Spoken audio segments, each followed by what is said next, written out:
everybody to the Image Founders 20th Anniversary panel.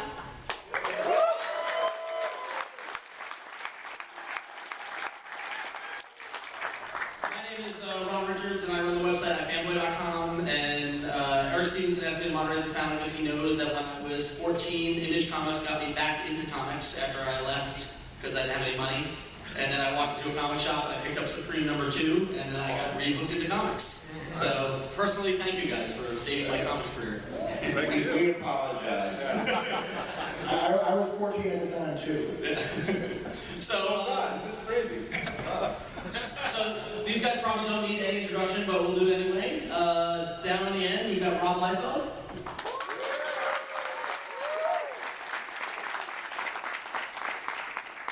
Jim Valentino.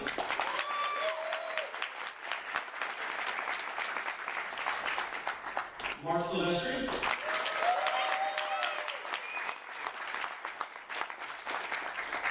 Todd McFarlane.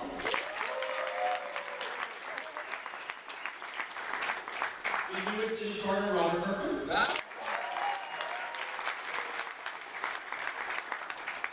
And Whilce Portacio.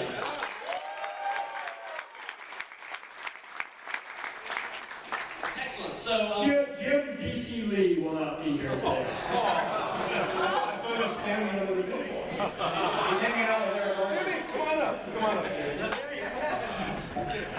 So He's got like 9 kids now, so he's got this busy. I wanted to start off, everybody kind of knows your guys' story, how you guys came together, but I kind of wanted to hear from you guys the importance in 1992 or 1991 when you're thinking of doing this, the importance of creating something on your own and creating an independent comic company, something that hadn't been heard of ever before. Where did that idea come from to start? Robert, you were there. Yeah, why am I on this panel? No, You know what? I'm going to start this off with Rob, because I think Rob was really sort of the beginning seed of it. So he has the most clarity here. So Rob, you started off there. Come on, buddy. Stop drawing for a second. No. Well, here's the deal.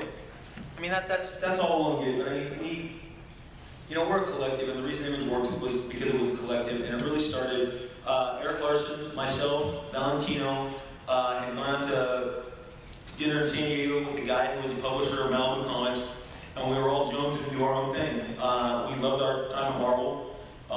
There was never any, I'm just speaking from a place of honesty, I was just excited to do something else. It wasn't like, oh, I'm done with Marvel, Marvel's treated me wrong, I gotta go somewhere. It was just like what was happening to us in our careers. And if you go back to the chart, all of us at Marvel Comics, our books, there was something happening. Our rapport with the fans was genuine and it was organic, and there was a reason that Todd's Spider-Man is the best selling of all time. People just loved it. And there was a reason that, here comes Erik Larsen, everybody. Let's all make it.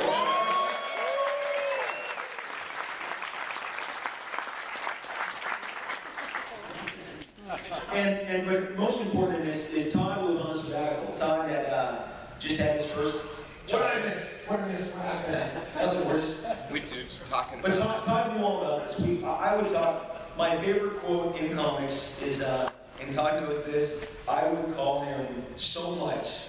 Todd was really one of my first. Todd and Jim Valentino were my mentors in the business early on. And Todd one time said, he picked up the phone and he said, "You call me more than my mother." And I go, oh, and I was like, message received, oh crap. Todd was always very generous, spent hours on the phone with me, gave me some of the best advice I ever had in comics. And so naturally, I was keeping him appraised of everything. We talked all the time. Again, I called him more than his mom, I called him too much. But I would pick his brain. And then Todd's like, no, this is interesting. I had this character, I created this kid, Spawn, I've got my options. I don't know what I'm going to do when I come back from my sabbatical, from having my first child, his daughter, and but I think it was one serious meeting with Todd, and Todd's like, "I'm in. Is that what happened? That's why we had an idea. I wanted to go. I had solicited a full-page ad in the Comics Buyer's Guide for people who remember that for a book called The Executioners, which looked a lot like X-Force, but I owned them. And Marvel called me up and said, "We will sue you into the ground if you do The Executioners." And I was like, oh, okay, so that's not a great idea. They woke me up at 6:30 in the morning, 9:30. They had their lawyers on the phone. I mean, I was in good standing with Marvel, but not, I mean, And you they were like 22? Yeah. It's like, Boy, was he pissed off. no, and so then I was like, well, I gotta do something else. So I got Young Live together, but I mean, really, it didn't become my memories of how Image was coming together. Again, Valentino, myself, Larsen, were in, Todd's in, and then Todd became the greatest recruiter in the history of comic books. And Marc's not here without Todd, and I sat and watched it in a bar in New York City, because Jim Lee, Marc's sister, and I had flown out for an X-Men conference, so this is horrible. We did use their time to get to New York. I'm sorry, I feel terrible, but we pow out, and Todd went, I mean, he just went at Marc, and Marc was salivating, we're not talking, vacillating. Good God, sorry, vacillating. At first he was vacillating, by the time Todd was done with him, he was salivating. No, but he was like, and Todd, Marc right there, because Todd, when he goes to work on you, best salesman you're ever gonna meet. There's a reason I spent so much time on the phone with Todd. And he closed the deal with Marc right then. And so then it was like, we got everybody. Right. And from there, I mean, the news media just ran with it. And So if you guys look at it, I mean, Rob was going to do his thing, and Erik was going to do his thing, and Jim.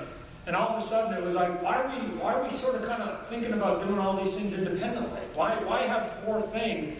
Why don't we glue them together, and again, try and have some strength in numbers? And once we went, wow, instead of doing four independents at four different times, why don't we do four at the same time? Oh, by the way, is there any way we can find anybody else? We were going to do Image of comic books anyway, just so everybody knows. We were going to do a comic book at that time. We'd fly into New York. There happens to also be an auction that same weekend. I don't know if you guys remember. This is where I cornered Jim Lee. I knew if we could get Jim Lee, he was going to be the linchpin. And here's why, ladies and gentlemen. At this point in our career, Rob and I and Erik, but more Rob and I, we were sort of the bad boys for Marvel comics. They knew that we had sort of the immature bad attitude.